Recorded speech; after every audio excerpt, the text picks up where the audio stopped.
하나님의 말씀은 이사야 53장 7절에서 9절 말씀입니다. 구약 성경 이사야 53장 7절에서 9절 말씀까지 제가 봉독해 올려드리겠습니다. 그가 곤욕을 당하여 괴로울 때에도 그의 입을 열지 아니하였으며 마치 도수장으로 끌려가는 어린 양과 털 깎는 자 앞에서 잠잠한 양같이 그의 입을 열지 아니하였도다. 그는 곤욕과 신문을 당하고 끌려갔으나 그 세대 중에 누가 생각하기를 그가 살아있는 자들의 땅에서 끊어짐은 마땅히 형벌받을 내 백성의 허물 때문이라 하였으리요. 그는 강포를 행하지 아니하였고 그의 입에 거짓이 없었으나 그의 무덤이 악인들과 함께 있었으며 그가 죽은 후에 부자와 함께 있었도다. 아멘. 주님은 왜 고난을 받으셨나 하는 제목으로 은혜를 나누고자 합니다. 이사야 선지자가 지금 이 말씀을 하신 것은 예수님이 오시기 전 740여 년 전에 이 예언의 말씀을 하신 거예요. 그가 예수님이 이 땅에 오셔가지고 얼마나 우리의 죄로 인해서 고난을 받으시는가 하는 것을 말씀하여 주시는 것입니다. 그러니까 지금으로부터 말하면 2760 몇 년인지 그 전에 이미 이사야 선지자는 예수님께서 이 땅에 오셔서 우리를 위하여 고난을 받으실 것에 대해서 말씀하여 주셨는데 우리는 이 말씀을 그냥 허투루 지나갈 때가 참 많습니다. 이사야 선지자가 하나님의 영, 성령으로 이끌림을 받아서 앞으로 오실 740여 년 뒤에 오실 예수님에 대해서 말씀하신 것인데 우리는 이 말씀을 마음에 새기지 못하지요. 왜 그럴까요? 그것은 내 마음속에 아직까지 예수는 믿지만 예수님이 내 마음의 주인으로 모셔드리지 못하고 있다는 것입니다. 누가 주인으로 있습니까? 우리의 마음속에는 세상적인 것, 또 사단 마귀가 유혹하고 이끌어가는 그것을 우리는 눈으로 보고 귀로 듣는 육신적인 것에 대해서 우리는 인정하고 마음에 새기지만 하나님에 대해서 영적인 부분에 대해서는 눈에 보이지 않으니까 막상 내가 그것을 느끼지 못하니까 마음에 새기지 않습니다. 그래서 지금 많은 분들이 주여 주여 예수를 믿지만 영적인 그 부분에 대해서 우리가 알려고 생각도 하지 않고 그쪽으로는 깊이 들어가지도 않습니다. 다만 내 눈으로 보는 것을 믿고 내가 경험한 것을 몸으로 경험한 것을 우리는 그것을 믿기 때문에 말은 늘 예수를 찾으나 실질적인 삶은 예수님을 온전하게 믿지 않고 있다는 것을 우리는 양심적으로 깨달아야 할 것입니다. 그런데 오늘 이사야 선지자는 말합니다. 예수님께서 앞으로 이 땅에 오셨을 때 우리 입장에서는 이미 오셨다가 하늘나라로 가 계시는 분이시지만 이사야 선지자의 입장에서는 오실 예수님이었지요. 그분은 아직 이사야는 보지도 못했고 듣지도 못했던 것을 성령 하나님으로부터 영적으로 깨달아서 그가 오실 예수님께서는 곤욕을 당하여 괴로울 때에도 그의 입을 열지 아니하였으며 예수님께서 모진 고난의 삶을 얼마나 매를 맞고 채찍질에 맞으며 고난을 당했지만 거기에 대해서 말씀도 하시지 않았다는 것입니다. 그리고 마치 도수장으로 끌려가는 어린 양, 도수장이라는 것은 양을 잡아서 제물로든 아니면 식용으로든 그 잡는 도살장을 말하지요. 거기에 가는 어린 양, 하나님 앞에 드려지는 제물은 어린 양으로 드려지지요. 그리고 털 깎는 자 앞에서 잠잠한 양, 털 깎는 자 앞에서 잠잠한 양은 어미 양이지요. 털을 깎을 정도로 자라가 있기 때문에 어미 양이지요. 그 양과 같이 그의 입을 열지 아니하였다. 그런데 우리는 이 말씀에 내 자신을 비춰보면 죄악 가운데 살면서도 우리는 조금만 나에게 피해가 오나 나의 육신적으로 어떠한 모습에 고통이 오면 가만히 안 있죠. 우리는 예수 그리스도의 모습을 보며 고난을 참을 줄도 아는 것을 배워야 하는 것입니다. 특히나 우리는 그렇습니다. 말할 때 나는 성격이 급해서, 나는 원래 정직해서, 정직하고 성격이 급해도 내가 억울하게 고난을 당하여도 우리는 참을 줄 알아야 하는 것입니다. 그래서 예수님께서는 이 땅에 오셔가지고 누가 오른밤을 때리거든 왼밤도 돌려대라 했지만 우리의 마음속에서는 한쪽 때리면 대번 달려들지요. 왜 때리냐고, 무슨 이유냐고. 우리 예수 믿는 삶은 좀 달라야 됩니다. 그런데 세상 사람들과 섞어 놓으면 전혀 다름이 없지요.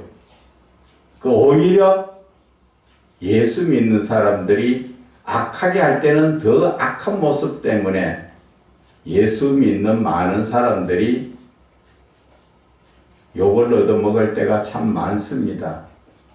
그런데 우리는 이 말을, 오늘 이 설교의 말씀을 들을 때도 마음에 들을 때는 아멘이지요. 그러나 잠시 후면은 다 잊어버리고 또 세상 원래의 모습으로 돌아가니까 그게 안타깝다는 것이죠.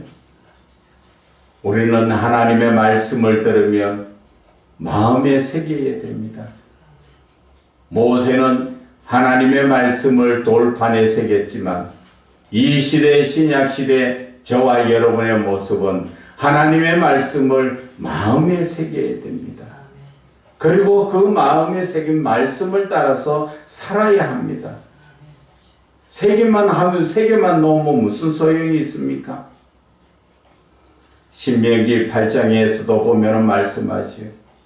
하나님의 모든 말씀은 듣고 지키고 행하라고 말씀하셨습니다.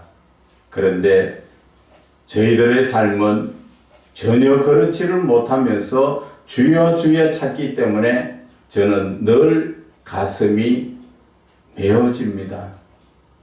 하나님을 믿는다는 것은 하나님의 모든 주시는 말씀을 듣고 지키고 행하는 게 믿는 것인데 우리는 하나님의 말씀을 듣기는 들어도 지키지 않고 행하지 않으면서 늘 하나님을 믿는다 하니까 하나님께서 우리의 간구하는 기도를 들으시겠습니까?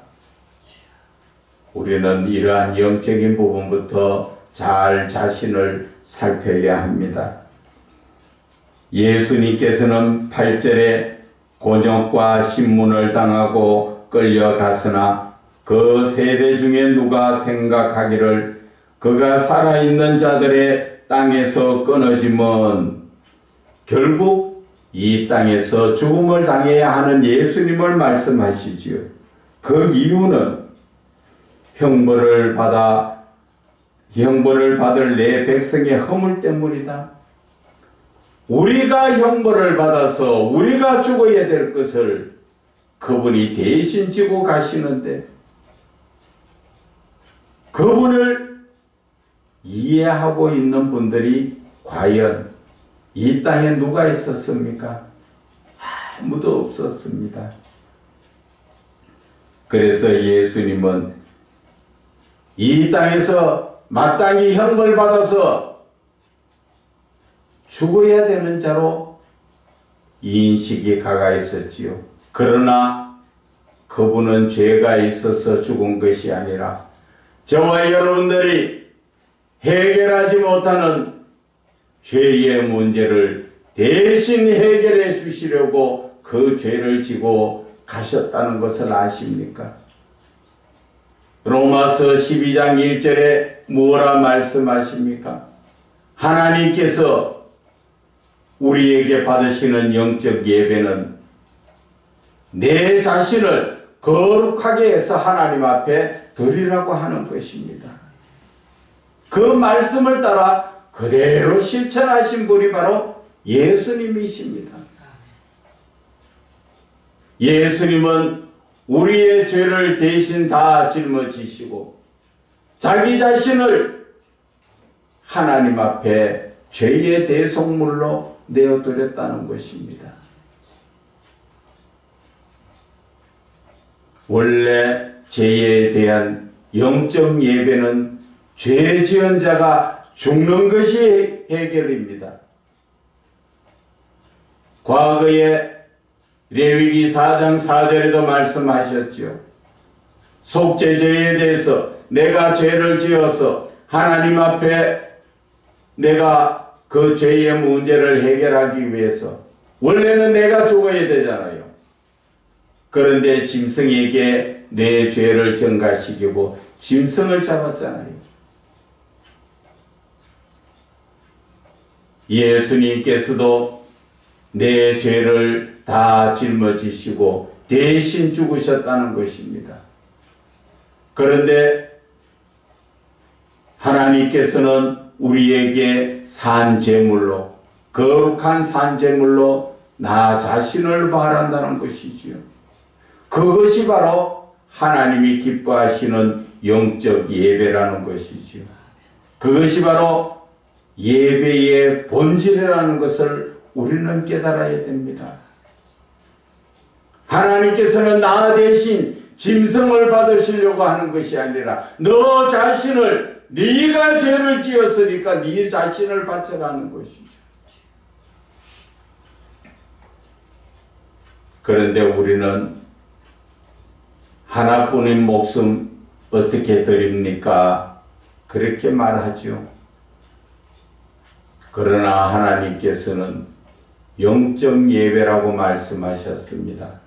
내 자신을 산제물로 하나님 앞에 드리듯이 내 영을 온전히 하나님 앞에 드리라는 것이죠. 그러면 내 자신은 누구의 것입니까? 하나님 앞에 드렸으면 나는 누구의 것입니까? 하나님의 것이잖아요. 그런 삶을 살아라는 그 말씀을 하시는 것입니다. 내 자신을 하나님 앞에 드렸으면 내 것이라고는 없으면 내가 내 생각대로 사는 것이 아니라 갈라디아서 2장 20절의 말씀처럼 나는 죽고 예수로 사는 삶이 되는 것입니다. 하나님은 그러한 영적 삶을 말씀하시는 것입니다. 그런데 우리의 삶은 어떻습니까? 하나님 앞에 내 자신을 드린 자가 누구이며 온전히 드렸으면 하나님의 말씀에 귀 기울이고 하나님의 말씀을 따라 살 때 하나님께서 우리를 이끌어 가시는 것이지요. 하나님께서 사람을 제물로 받으시는 분입니까? 하나님은 나 자신을 하나님께 바치라 하셨지만 그 하나님께서 그 말씀을 하신 이유는 부활의 산 소망을 우리에게 주시기 위해서, 예수님과 영원히 천국에서 살게 하시기 위해서 하나님은 너 자신을 바쳐라 하는 것입니다. 그럴 때 하나님께서는 나에게 모든 것을 하나님이 이끌어 가십니다. 내가 하나님 앞에 바쳐진다는 것은 시편 37편 5절의 말씀, 너의 길을 여호와께 맡기라. 그를 의지하면 그가 이루신다고 말씀하십니다. 내 자신을 하나님께 다 드리고 하나님 앞에 맡기면 하나님께서 나를 보시기에 좋은 쪽으로 이끌어 가시겠다는 것입니다. 내가 하는 일보다도 하나님이 내 일을 해주시는데, 하나님이 하시니까 얼마나 더 크게 보기 좋게. 신명기 8장 15절의 말씀처럼 마침내 복을 주시려고 하나님은 우리를 이끌어 가시려고 자신을 바쳐라 말씀하시는 것입니다. 그런데 우리의 삶은 하나님을 믿으면 내 자신을 바치는 것이 맞죠. 그러나 내가 내 자신을 하나님께 드리지 못하고 있다는 것은 하나님을 믿지 않고 있다는 것입니다. 그런데도 우리는 주여 주여 늘 부르면서 이것 주세요 저것 주세요. 하나님께서 요한복음 15장 7절에도 너희가 내 안에 거하고 내 말이 너희 안에 거하면 무엇이든지 원하는 대로 구하라 그리하면 다 이루리라 하셨습니다. 내가 하나님 앞에 하나님 안에 거한다는 것은 내가 거룩한 산제물로 하나님한테 드리는 것이죠. 그럴 때 하나님께서는 우리에게 말씀으로 우리에게 주실 때 그 말씀을 내 마음속에 받아들인다는 것은 말씀이 곧 하나님이십니다. 그 말씀이 내 안에 거한다는 것은 바로 말씀이 육신이 되신 예수 그리스도께서 내 안에 계시는 것입니다. 그럴 때 무엇이든지 원하면 구하는 대로 다 된다는 것은 바로 하나님이 하시기 때문에 이루지 못할 일이 없다는 것을 말씀하시는 것입니다. 우리는 예수님을 온전히 믿어야 됩니다. 예수님이 십자가에 달려 죽으실 때에도 마찬가지지요. 예수님은 강포를 행하지 아니하시고 그의 입에 거짓이 없었으나 그의 무덤이 악인들과 함께 있었으며, 예수님이 이 땅에 죽으셨을 때 죄인들의 무덤 속에 있었다는 것이지요.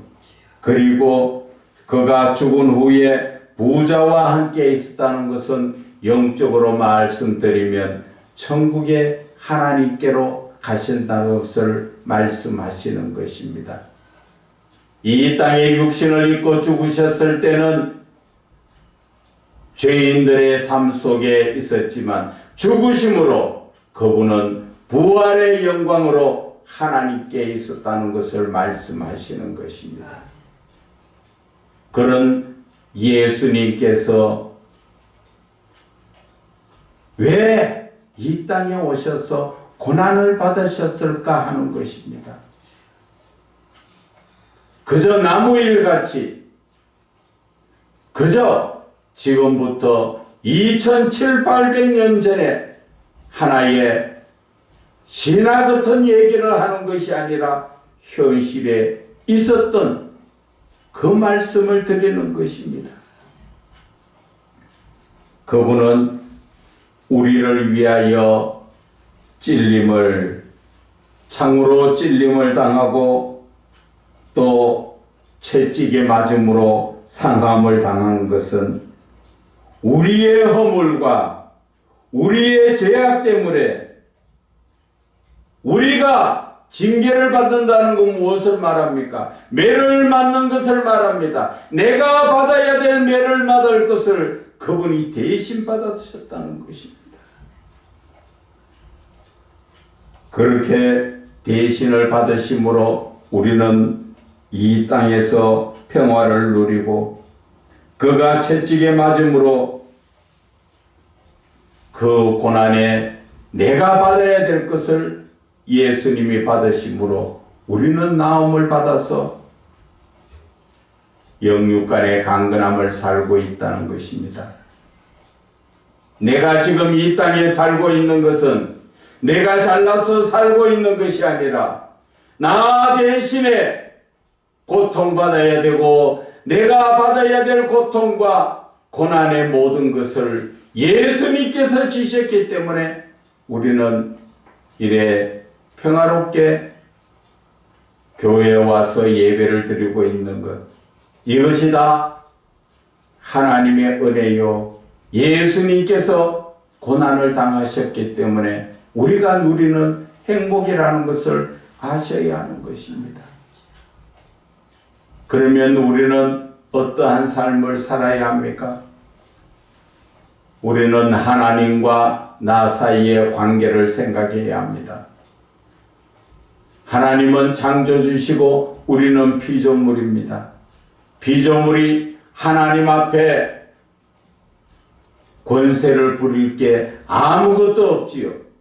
내가 예수 믿기 싫습니다. 내가 예수 안 믿겠습니다. 내가 말씀 보기 싫어요. 나는 교회 가기 싫어요. 그럴 권세가 있습니까, 우리가? 이사야에는 하나님은 왕이시고 주인이시고 우리는 종이라고 말씀하셨습니다. 종이 주인 앞에 싫다고 거부할 수가 있습니까?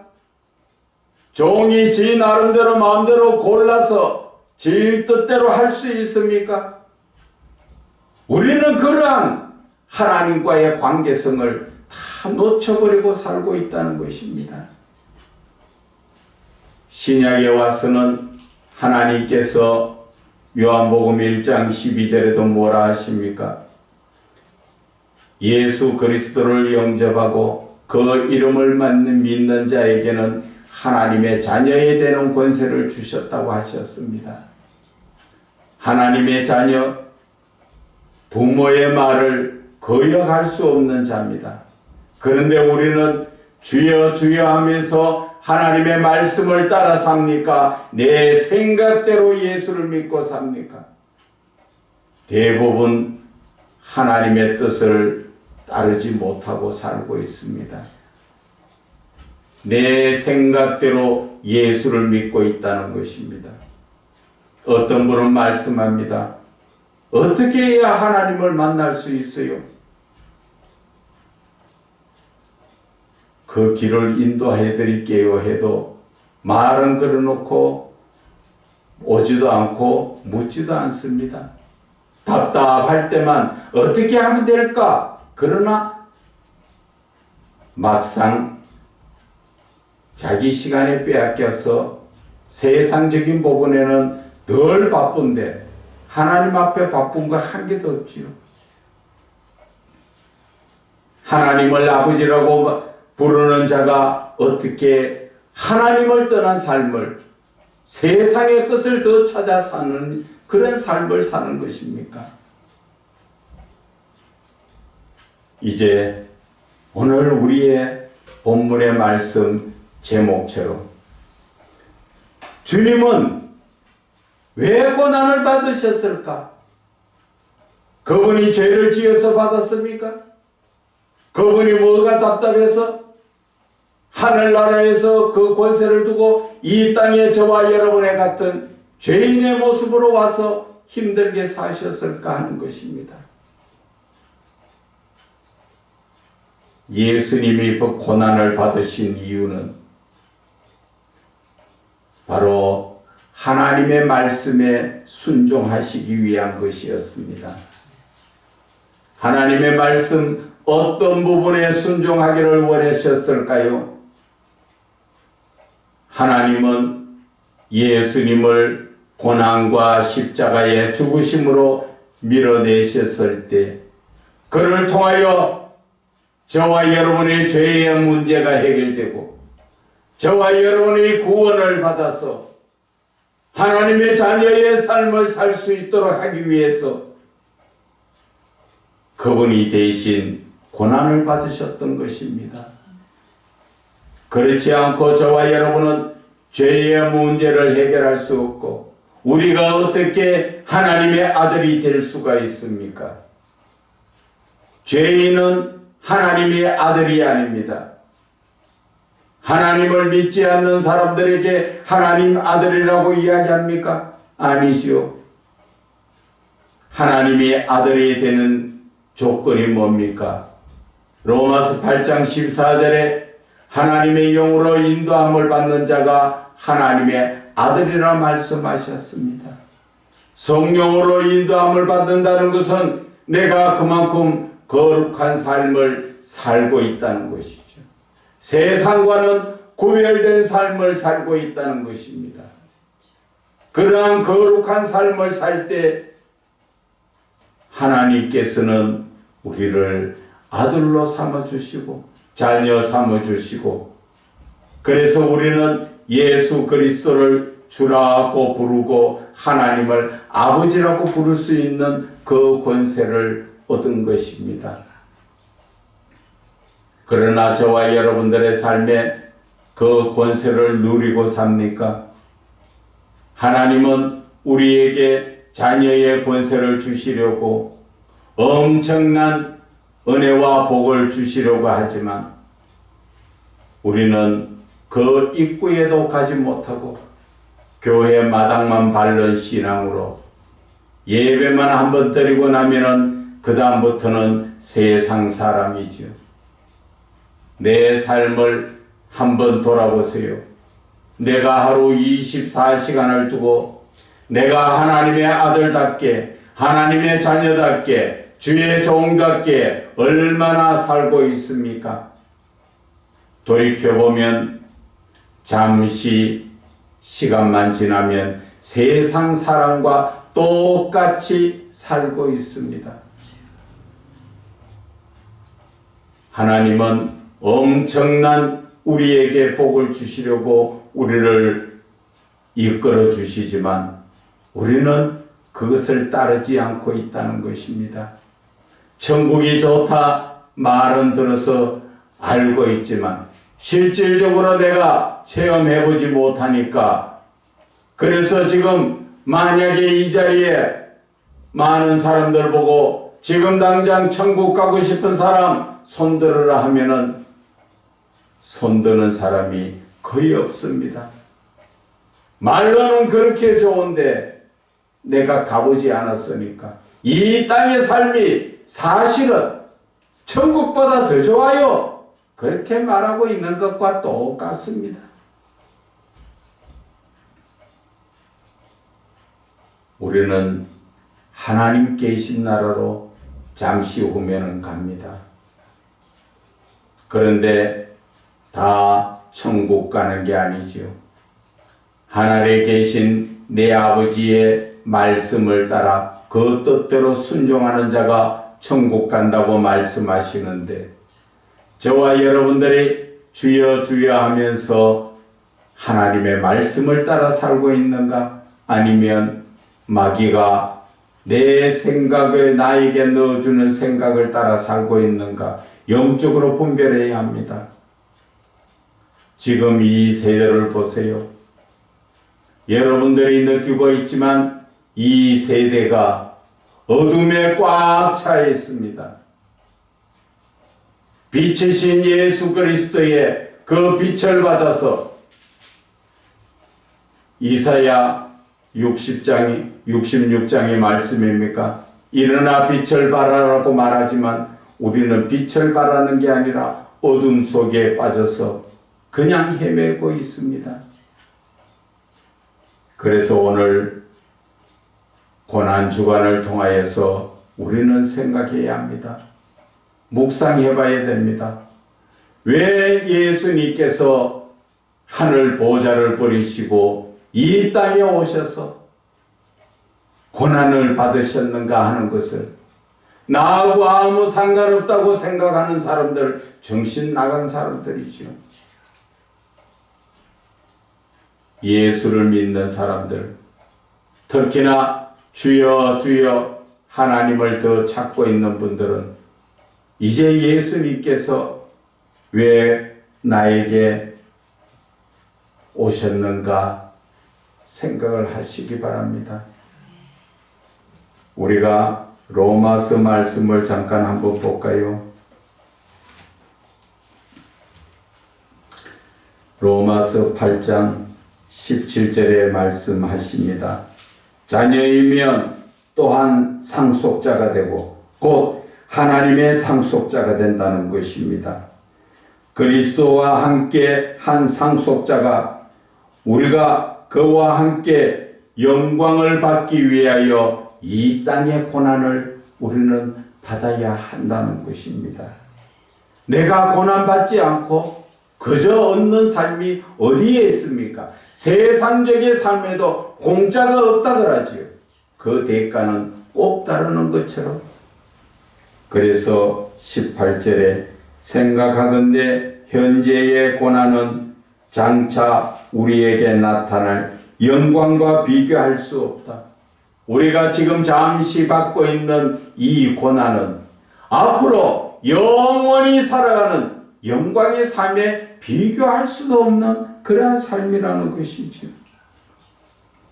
그래서 성령이 16절에 친히 우리와 우리의 영과 더불어 우리의 하나님의 자녀인 것을 증언하신다고 말씀하셨습니다. 우리는 이사야 선지자가 오늘 주시는 이 말씀을 통하여 이제 앞으로의 신앙적 삶을 어떻게 살아야 할 것인가를 우리는 마음속에 새기며 영적으로 분별하고 영적으로 깨어서 온전히 하나님께 영광 올려드리는 그러한 귀한 삶을 사시기를 주 예수 그리스도의 이름으로 축원을 드립니다.